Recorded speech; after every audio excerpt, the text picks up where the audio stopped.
Hi everyone. In today's world, we people waste a lot of our precious time locating a parking slot. That's when we thought, if there was an app which could help us do this. And then we thought more, maybe we could actually do this app.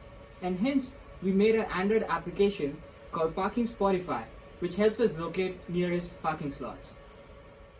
It's super simple to use this application. All you gotta do is hit the parking button, hit connect. You're connected to the AWS server, and you'll now get the information of the parking slots. And here you can see we are recording which parking slot is vacant or not, and the same information is being sent to the application.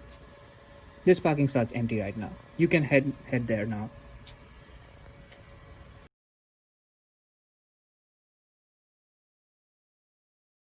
Let's deep dive into the application. This application is built on a hybrid architecture of edge computing plus cloud. Here you can see a device. This is Raspberry Pi with a PiCam. A similar kind of device is mounted on this building to monitor a particular grid in the parking lot. This Raspberry Pi will collect the video frames and it will send those video frames to the NVIDIA Jetson TX2 using a socket connection in Wi-Fi. This is NVIDIA Jetson TX2, which reads the frame from the Raspberry Pi and predicts a particular spot is occupied or empty. And the same data is accordingly updated in the AWS cloud, which is read by Android app.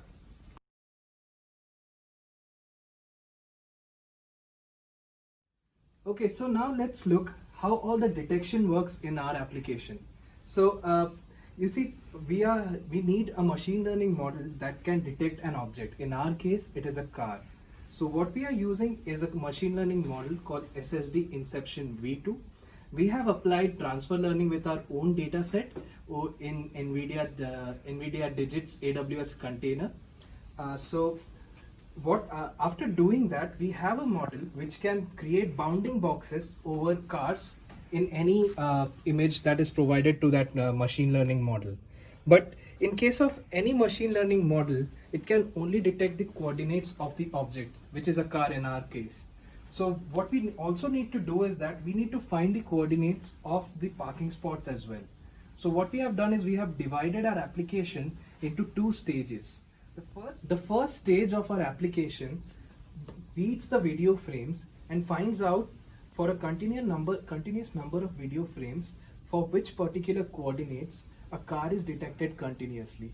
And if certain coordinates are found, then that coordinate is marked as a parking spot and then stored as a JSON file. You can have a look at this JSON file about the 8 parking spots and their coordinates.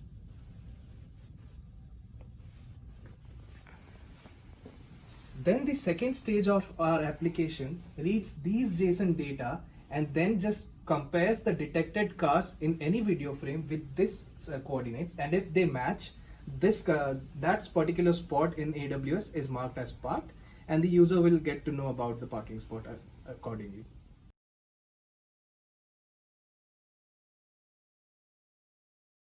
So we are using the AWS ID Core as the backend service for our project.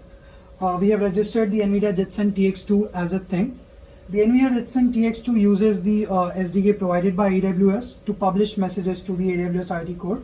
As you can see over here, the Jetson is publishing the messages with this particular topic, parking furnace spot 8, with a payload of message 1, which tells us that that particular parking spot is available.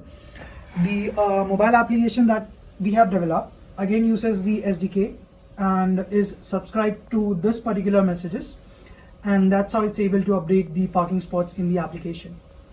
So that's the whole MQTT service that we have in the background.